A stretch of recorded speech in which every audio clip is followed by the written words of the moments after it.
Well, good day.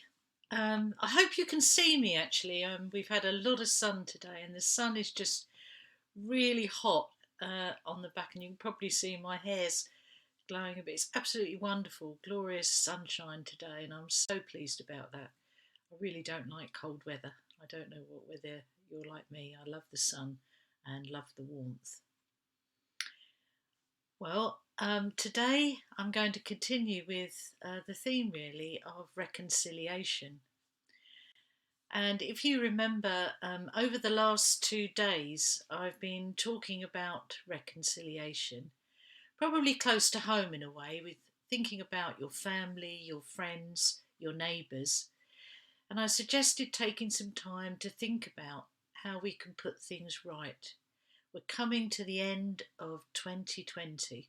And wouldn't it be wonderful if all those things that have been worrying you, relationships, we could somehow put some effort into making those right again?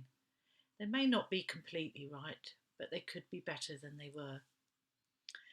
And yesterday I mentioned one country, which was Malawi, where the president told the nation that they were going into prayer for fasting and prayer for 3 days for COVID. And I think that a lot of those people there feel that it's a miracle at the moment. They've only had 200 people die. Now, there may be geographical reasons for that and other social reasons, I don't know. But it's still wonderful in a country where we've got 20 million people, only 200 people have died. And even then, it's really sad that it is just it's sad for those 200 people. So my family, my love really goes out to those families and their prayers. But we had in November a month of prayer for COVID in this country. And I don't know whether it was widely advertised or whether it was somewhere in the small print. But yesterday, I know our prayers have been answered. The first 90-year-old woman was being given the vaccine. And it really was an emotional day for many people. And I even saw ministers, MPs with tears in their eyes. This is a truly great Christmas present. And whatever your thoughts are of our government, they have worked hard to ensure that we're the first country in the world to be inoculated. And for all our faults, I believe that the UK is a great place to live. We've seen many people this year give their lives for others in the line of duty. And with great sadness, we've had over 61,000 people or more die through this virus. Let us now turn our thoughts really to Bethlehem and where our faith began. And thinking about Christmas and the story of Bethlehem as we're going into Advent, coming up to that Christmas day when we're going to celebrate the birth of Christ, you would think that Bethlehem was a place where Jesus was born. It would be free from trouble. But no, if you've kept up to date with the Palestine and the Palestinians' cause, there is still much reconciliation. In fact, that's probably an understatement to happen between Palestine and Israel. But I learned recently that the street artist Banksy, who actually bought a hotel there right opposite the dividing wall, has created a painting really. It's in the walled off hotel in Bethlehem. If you did a search on the internet, you'll find it. And on the wall, he's painted a star, but it's called the Scar of Bethlehem, not the Star of Bethlehem. And it's been drawn around a bullet hole on the wall which separates the town, and below he's put a nativity scene. Imagine that a star painted around a bullet hole with light shining through. And I think what I want to say to you today is it doesn't matter how bad things are, Jesus will shine that star through. Jesus will shine in your situation. We often put barriers up, don't we? Because we're afraid or we're frightened or we're trying to protect what we want to keep. And that's what's happened to an extent, I think, in some of the places in the world where people have put barriers up.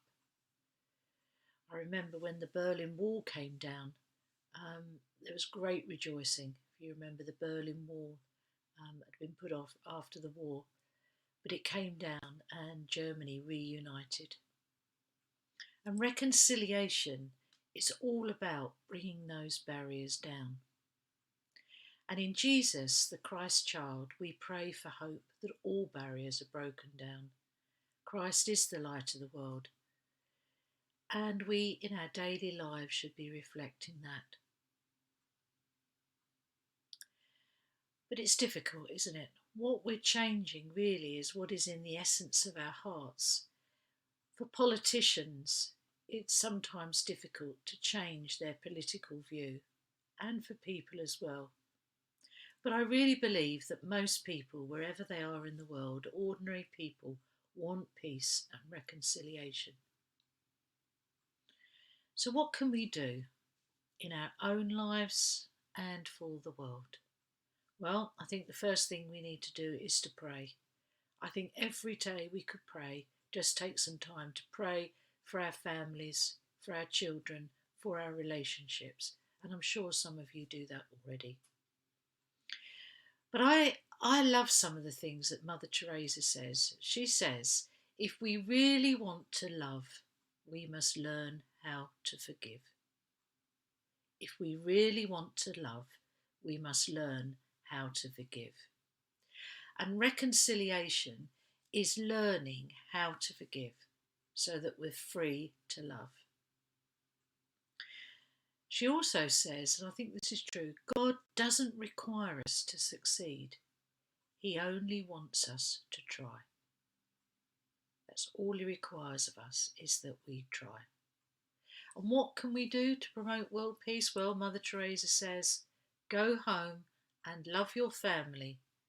And if we all did that across the world, there'd be more love in the world, wouldn't there? She says, and I know I'm using quite a lot of Mother Teresa today, but I just love her sayings, I alone cannot change the world, but I can cast a stone across the waters to create many ripples. And if many of us did that, what changes might happen?